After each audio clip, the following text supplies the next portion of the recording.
Baby surprise. Baby देखो मैं घर आ गया। उठ क्यों नहीं रही है? लगता है ज्यादा ही गहरी नींद में है। देखो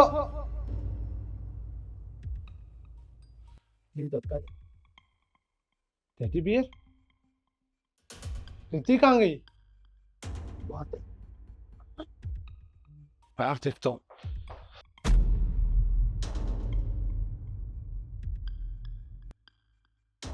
इतनी रात हो गई है और रिद्धि घर पे नहीं है। हाँ, चाचा जी, उनको पूछता हूँ। चाचा, चाचा।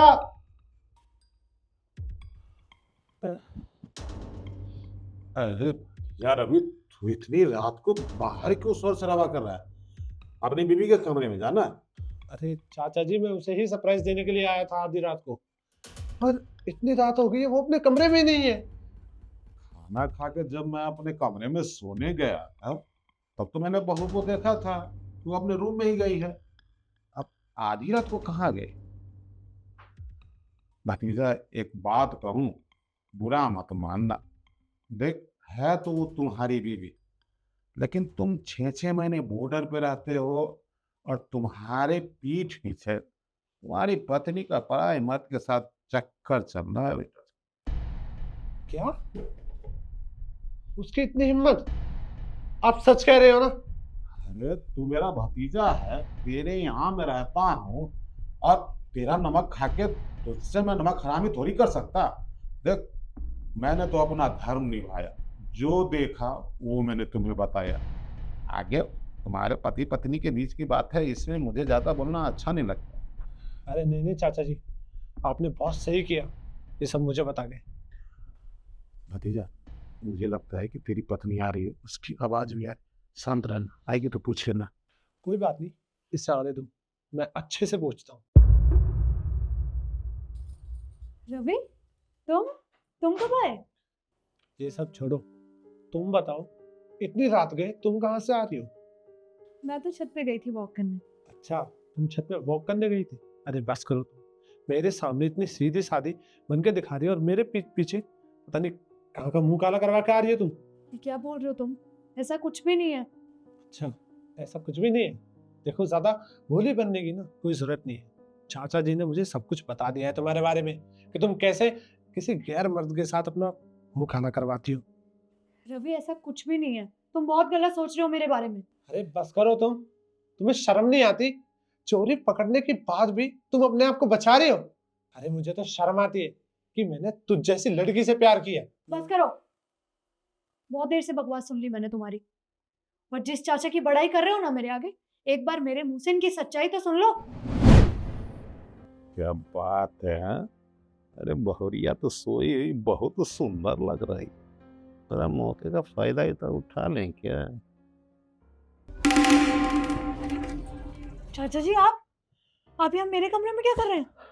अरे बहू, घबराती क्यों हो मुझको देख के? देखो, वैसे भी तुम्हारा पति तो 6-6 महीना बॉर्डर पे रहता है, मतलब बॉर्डर के साथ साथ उसे अपनी पत्नी पे भी ध्यान देना चाहिए था। और मुझे तुम्हारी ये कमी महसूस हो रही है, मैं इसलिए तो तुम्हारे पास आया कि तुमको साथ दे दूं, ताकि तुम्हारा भी मन लगा रहेगा और मेरा भी समय अच्छे से कट जाएगा। आपको शर्म नहीं आती है सब बोलते हुए? मैं आपकी बेटी जैसी हूँ, आपकी बहू हूँ, फिर भी आप मेरे साथ ये सब कर रहे हैं। देखो, अगर मैं तुम्हें अपनी बेटी जैसा मानता तो ये हरकत करने थोड़ी आता। मैं तुझे अपनी बेटी नहीं, मतलब कुछ और मानता हूँ। देखो, तुम्हारी समझदारी इसी में है कि ये जो मौका मिल रहा है हम दोनों का ना, इसका फायदा उठा लो, समझी? समझदारी आपकी इसमें है कि आप यहाँ से चले जाइए, वरना अगर मैंने रवि को सब कुछ बता दिया ना तो आप कहीं के नहीं रहेंगे। जाइए यहाँ से। अरे रवि की धमकी हमको क्यों देती है? ठीक है, आज पहला दिन है, तुम्हें मेरा ये प्रस्ताव स्वीकार नहीं है तो कोई बात नहीं, 24 घंटे का समय देता हूँ।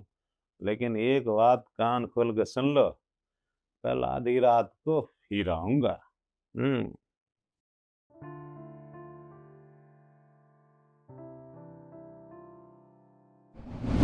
अब समझ आ गया कौन सही है कौन गलत?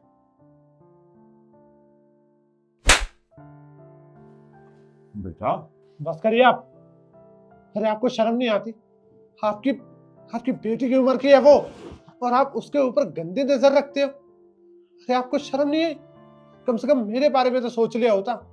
अरे बाप से बढ़कर माना था आपको, गांव से यहाँ पर लेकर आया था ताकि आप भी हमारे साथ रह सको, और आपको यहाँ पर मैं इसलिए छोड़ के गया था ताकि आप मेरे बॉर्डर पे जाने के बाद रिद्धि का जो आपकी भू लगती है उसका ख्याल रख सको। और आपने मुझे धोखा दिया, नमक हरामी की।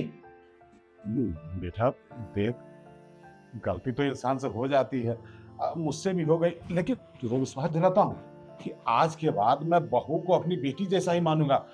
मतलब बेटी ही जैसी है मेरी, आज के बाद मैं इसमें गंदी नजर नहीं डालूंगा बेटा। ये बस कीजिए आप। आपको क्या लगता है कि अब मैं आपकी बातों पे विश्वास करके और आपको फिर से यहाँ पर छोड़कर चले जाऊंगा? नहीं, ऐसा बिल्कुल नहीं हो सकता। एक काम कीजिए, निकलिए मेरे घर से।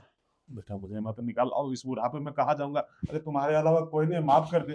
चाचा जी, मैंने बोला ना, मेरे घर से निकलिए, जाइए यहाँ से।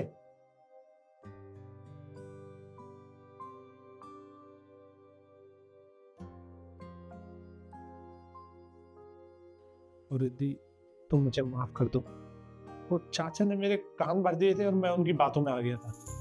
कोई बात नहीं, तुम्हारी जगह मैं भी होती तो मैं भी ऐसा ही करती। अब तुम अपने थके हुए आए हो, फ्रेश हो जाओ, मैं चाय बना के लाती। हाँ, और ये तोहफा मैं तुम्हारे लिए लेकर आया था। मेरे? हाँ। Okay, thank you.